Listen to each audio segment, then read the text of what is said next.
What's up and welcome back. I'm John Stark, back at MovieGuy.com, your favorite blind film critic, and today I'm going to talk about the 20th anniversary of The Polar Express. You will believe, much like Josh Groban did, that this is a good movie, and it's a Christmas classic. This is under my holiday classics thing that I started last year, where I picked out some sort of older films. This film is also benefiting, much like I've already reviewed Meet Me in St. Louis this year.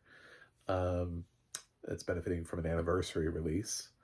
And this is available several places with audio description. Just you can find it.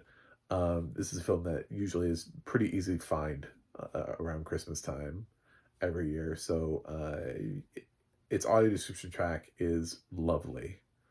It is lovely, and it's very rich, and it's in depth, and it really sort of tries to bring alive so many of the details. There's a detail really early on that I really love, which is so integral to the story, but it just kind of throws it in there. So if you didn't know Polar Express, you wouldn't know. Like, if you hadn't read the book and you hadn't seen the movie before, it's a little thing that they plant the seed. And I often talk about this as being with like murder mysteries, right? And you're like, there are these little clues along the way. And it's like you have to plant them, because if something mattered, then it's like you have to find a way of doing it in such a way where it feels so nuanced that you're like, oh, that's not going to be important. Because you don't want to like telegraph to the audience. But there's a thing, I guess a little bit of a spoiler alert, here that Robert Zemeckis does so well. It's not canon with the book. I love Chris Van Allsburg's book. I grew up with it. My mom read that to me as a kid growing up. I remember sitting there, the beautiful imagery of flashing through those pages when I could see, being able to look at. He had such a unique style to his books, all of them. We never got an adaptation of the one with the clock, where it's sort of like the mystery. I can't remember what the name of that book was. But like Jumanji, Zathura, he has such a strong style, and it's captured here with Polar Express. The mistake they made was taking this and then continuing to reuse this weird form of animation. But I see what they're trying to do for Polar Express. So I appreciate Polar Express. The reuse of this form of animation into things like Tintin and Christmas Carol, not so much. But I get what you're trying to do. I appreciate it. But basically, our main character has to have a hole in his pocket for the film to work. And I love how they point that out early in the film in a way where it's just part of the action that's happening. And it doesn't seem like it's a moment of consequence. So, it's a lovely story, and Zemeckis really sort of fleshed it out more, which is a point of contention for some people who love Polar Express. Is, did we need all this extra shit? Debatable, but also the book is like 20 pages maybe. So I don't know, how do you get to feature length? Like, I saw an adaptation of The Velveteen Rabbit that couldn't hit feature length because that's a short book. So he just sort of cinematically tried to find a way of bringing to life this story, much the same way we did with Jumanji, while also keeping the heart of it here as well. Zathura is a little bit underrated. It's not quite as successful to me as Jumanji. I love Jumanji with Robin Williams. I love that movie. And this, I love it too. It's not a Desert Island movie for me, and it's also not one of my immediate Christmas classics. It's right below that, though.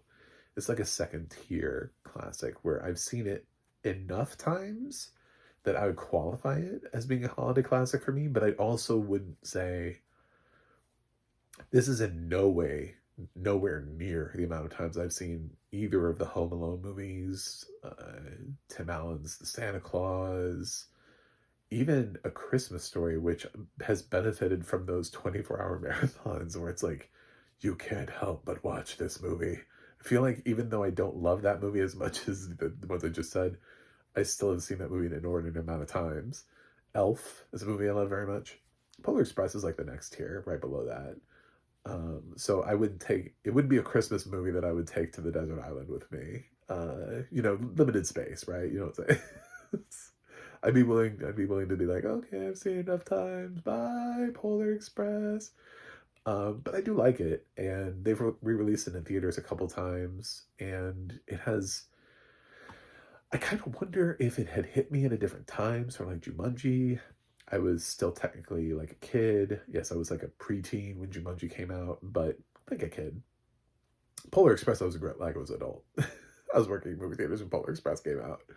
So there was that magic and wonder because I had a connection, the nostalgic connection to the book, but at the same time, I was not a kid watching this movie, and I think the people who had the strongest connection to Polar Express were the ones who were kids at the time they were able to read the book and then also then watch the movie. I think those are the people who are like, wow, you know? So this movie means a lot to some people. Some people don't like the movie. I've run into those people who think this movie is hot garbage and do not understand why this is a Christmas classic. But some people adore this movie, and I'm close to adore. I do really like this movie, and I love the music. I love the score. I think the score here is gorgeous. Um, this movie is beautiful to listen to. As a blind person, the thing that's changed for me is it's a lot, because it's Tom Hanks for basically most of the movie. Most of the characters are voiced by Tom Hanks. Um, and it's pretty obviously Tom Hanks. Luckily, the audio description is here. This would be insane to watch without audio. Thank God I've never done that. I've never ruined that experience. Man, I might even not like the movie anymore if I'd seen this without audio description, because his voice really is pretty obvious. And it would have been like maddening trying to be like, wait a minute, is this the conductor? The engineer? Is this which character what is he? Is this the hobo? Which character is he? I don't know who he is right now. You know, um, he's basically like talking to himself in several scenes, but it sounds like Tom Hanks, and you're like, I don't know who's here, who's what now. Um, so sometimes he tries to disguise his voice a little bit, but it's always obvious it's Tom Hanks. It's always that dude cannot hide his voice. So, uh, yeah. Anyway, I love the audio description track to this. I love the score. That's my biggest takeaway. I think Robert Zemeckis, especially in the last couple of years, has gotten a lot of shit as the director for making films like, oh god, that Pinocchio movie. Just like some films that are just. But he does, every once in a while, he does capture the magic of cinema and he puts it on screen. I'm not arguing that Polar Express is one of those moments for me.